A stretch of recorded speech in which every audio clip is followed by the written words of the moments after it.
पत्रकार हैं, आप कैमरा लेकर वहां खड़े थे, आपने सुना होगा लोगों ने क्या कहा।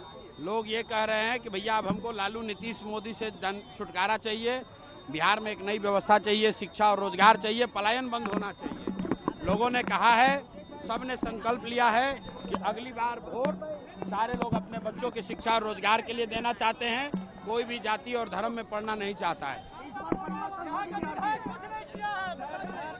भाई लोगों से हम तो भाषण नहीं दिए हैं। लोगों से पूछा हमने कि भाई इस बार नीतीश कुमार को रखना है कि हटाना है, तो लोगों ने क्या कहा, सभा में लोगों ने कहा हटाना है।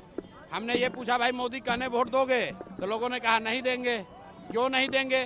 क्योंकि वोट बिहार में लीजिएगा और फैक्ट्री गुजरात में लगाइएगा, ये लोगों को मंजूर नहीं है। और लोग लालू जी का जंगल राज वाला लालटेन वापस नहीं लाना चाहते हैं। लोग बिहार में एक नई व्यवस्था बनाना चाहते हैं, बदलाव कर। पिछले कई हफ्ते से बोल रहे हैं कि चुनाव आयोग सत्तारूढ़ दल भाजपा और एनडीए के सहयोगी दलों के साथ मिलकर बिहार के उन लोगों का नाम वोटर लिस्ट से काटने की कोशिश कर रहा है जिसको समाज में हम लोग वंचित, गरीब या प्रवासी जानते हैं। जो बिहार के लाखों बच्चे बाहर गए हैं मजदूरी करने, सरकार को मालूम है कि वो वापस आएंगे तो एनडीए के खिलाफ वोट करेंगे, इसीलिए उनका नाम काटने का प्रयास हो रहा है। लेकिन मैंने ये पहले भी कहा है, सुप्रीम कोर्ट ने कह दिया कि जिसके पास भी आधार कार्ड है उसका नाम वोटर लिस्ट में रहेगा। चुनाव आयोग को नागरिकता तय करने का कोई अधिकार नहीं है।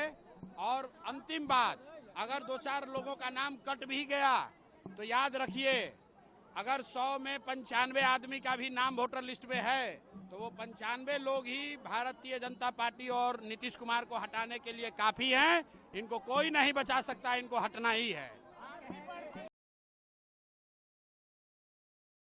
पिछले कई हफ्ते से बोल रहे हैं कि चुनाव आयोग सत्तारूढ़ दल भाजपा और एनडीए के सहयोगी दलों के साथ मिलकर बिहार के उन लोगों का नाम वोटर लिस्ट से काटने की कोशिश कर रहा है जिसको समाज में हम लोग वंचित, गरीब या प्रवासी जानते हैं। जो बिहार के लाखों बच्चे बाहर गए हैं मजदूरी करने, सरकार को मालूम है कि वो वापस आएंगे तो एनडीए के खिलाफ वोट करेंगे, इसीलिए उनका नाम काटने का प्रयास हो रहा है। लेकिन मैंने ये पहले भी कहा है, सुप्रीम कोर्ट ने कह दिया कि जिसके पास भी आधार कार्ड है उसका नाम वोटर लिस्ट में रहेगा।